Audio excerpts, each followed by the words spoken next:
I'm just wondering if this changes your view on Joe Douglas's draft. You've been very big on saying how great he is at drafting, but they've missed at number 2 on quarterback. They've pretty much missed on Denzel Mims. They've pretty much missed on Mekhi Becton. Now that he's had some nice hits with Garrett Wilson and Sauce Gardner, but he's had a lot. Michael Clemens, he's good with Michael Clemens. He looks like a good player.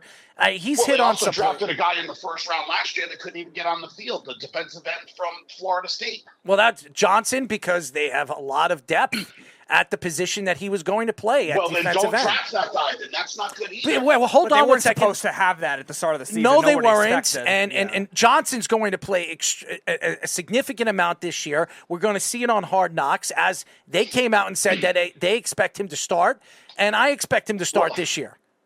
Just saying, you've touted, and I don't want this to devolve into some argument and screaming, but you've always touted these picks, and now this is 3 very high picks. Jeff, stop it. And 2 first. Stop it. Okay, come on. This is what you're doing. You're getting defensive. Stop it. I'm not being defensive. Why? Because I said Denzel, and he'll go to the Lions, and he'll become a good wide receiver. He didn't understand the offense with the West Coast offense with Mike LaFleur, and obviously it didn't work out here in New York. Obviously didn't. When he played his first year, he was one of the top 4 wide receivers in a draft class where everybody says it was 14 deep. Everybody was saying that he was a top 4 wide receiver, and he played how many games that year? And then all of a sudden, they changed it to Robert Saleh. They turned it into a different offense. He didn't understand the offense, and he didn't transition into the player they thought he was going to. Now he's going to a Lions team that likes to run and throw. He will fit in that offense, and it might work out for him. But that's a miss for the Jets. Fine, whatever. It's a miss for the Jets. Who cares? Because they have the coach in place when the draft takes place. So that's communication between the coach and the GM saying this guy will or won't fit my scheme, right? So they drafted the guy thinking he would fit, and he hasn't. And Mekhi Becton really hasn't gotten on the field, and Zach Wilson has been not very good.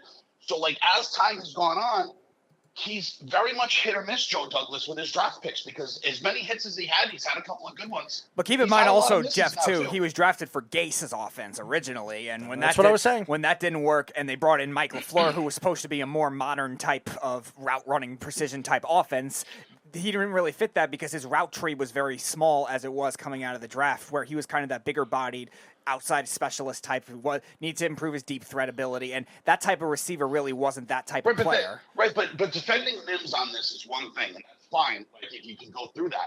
But Zach Wilson and Mekhi Becton, and there's been other misses. Well, hold on. Mekhi Becton is not a... Douglas drafts very well, and it hasn't turned out that way. Mekhi Becton is not a hit. He's not a miss, okay? He has been so far. His first year, he was one of the best offensive linemen in all of football. And what did he do the last 2 years? He was injured. And then if he comes back this year... what's the best ability? Stop it with it. Stop with the availability bullcrap. All I'm saying is when he's on the field, he's a good offensive lineman. Now, if he stays healthy this year... on the field. Okay. And you know what my prediction is? He's going to have a good season this year. And you know who's going to pick him up in the offseason? The New England Patriots. That's what's going to happen. And then you'll find a way to make excuses for him. Who knows? But up to this point, Mekhi Becton's been a miss. Come on, dude. And he may have a good year. I'm not saying he can't have a good year, but up until this point, it's been a miss. Right? The last 2 seasons. Zach Wilson's certainly not a hit. He's a strikeout. You drafted him. Right. So, come on, dude. He's had now as many misses as he's had hits, and it's not good for early in the draft. You can obviously draft 2 or 3 guys in a 3-year span, and they become superstars, and they can change your organization for the better, and it doesn't matter what they did. It doesn't matter where he drafted and how bad the drafts were in the earlier years when he took over the Jets. They're going to worry about now and where this team is going to go. And if this team goes to an AFC title, I'm just saying, the AFC title game makes the playoffs or maybe even goes to a Super Bowl, and Sauce Gardner and Garrett Wilson and Breece Hall become those superstars, and Johnson and these guys that they brought in, if any of these 4 or all of these 4 guys really transition and help this team go all the way or even make the Super Bowl, nobody's going to talk about Zach Wilson.